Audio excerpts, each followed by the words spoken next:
नमस्कार साथियों, आप सभी का स्वागत है आज के इस न्यूमेरिकल वीडियो में। मैं आरेख आप सभी का आपके अपने YouTube channel yes W boost में आप सभी का स्वागत करता हूं। आज हम कक्षा 12वीं फिजिक्स का एक न्यूमेरिकल सॉल्व करेंगे जो विद्युत फ्लक्स नामक चैप्टर से लिया गया है। आज का हमारा प्रश्न है, एक अनंत लंबाई के एक समान आवेशित सीधे तार का रैखिक आवेश घनत्व 10 × 10⁻⁸ कूलाम पर मीटर है।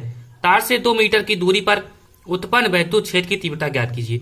हम लोग जानते हैं कि रैखिक आवेश घनत्व का मतलब होता है कि किसी तार की प्रति एकांक लंबाई पर वितरित आवेश की मात्रा जो होती है उसे रैखिक आवेश घनत्व कहते हैं। रैखिक आवेश घनत्व को लैम्डा से व्यक्त करते हैं और यहाँ पर लैम्डा दिया गया है, ठीक है। अब उसके बाद एक सूत्र होता है कि किसी अनंत लंबाई के तार पर यदि उस पर प्रति एकांक लंबाई में जो आवेश है उस पर रैखिक आवेश घनत्व दिया गया है तो उससे r दूरी पर वैद्युत क्षेत्र की जो तीव्रता होती है उसका जो सूत्र होता है वो होता है E = 1/4πε0 2 λ/r, जहां जो लैम्डा होता है वो रैखिक आवेश घनत्व है। जैसे ये कोई तार है अनंत लंबाई का, तो इसके अगर इसके रैखिक आवेश घनत्व दिया गया है तो इससे r दूरी पर जो वैद्युत क्षेत्र की तीव्रता होती है उसका सूत्र ही होता है E = 1/4πε0 2 λ/r, ठीक है। अब यहाँ पर हम इसकी वैल्यू पुट कर देंगे।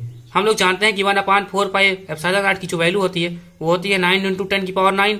उसके बाद यहाँ पर 2 ऐसे ही रहने देंगे एज इट इज। लैम्डा का मान दिया गया है 10 × 10⁻⁸, ठीक है। उसके बाद अपान में r जो है वो दिया गया है 2 मीटर, तो यहाँ पर 2 रख देंगे, ठीक है। उसके बाद इसको सॉल्व करेंगे आगे, तो यहाँ 2 से 2 जो है वो कट जाएगा, यहाँ आ जाएगा 9 × अब देखिए यहाँ पर 10⁻1 है, यहाँ 10⁻9 है, तो 10⁻10 हो जाएगा और 10⁻10 में से 10 यहाँ -8 है तो 10 में से 8 घट जाएगा, तो यहाँ 10⁻2 आ जाएगा, ठीक है। तो हमारा जो इसका इस सवाल का जो आंसर हो जाएगा वो हो जाएगा 9 × 10⁻2 न्यूटन पर कूलाम, ठीक है। क्योंकि विद्युत क्षेत्र की जो तीव्रता होती है उसका जो मात्रक होता है वो न्यूटन पर कूलाम होता है। तो ये रहा आज का प्रश्न। यह प्रश्न बहुत ही आसान है। इस प्रश्न को आप अपनी फेयर में भी कर सकते हैं क्योंकि यह पिछले वर्ष 2020 और 2019 में पूछा गया था।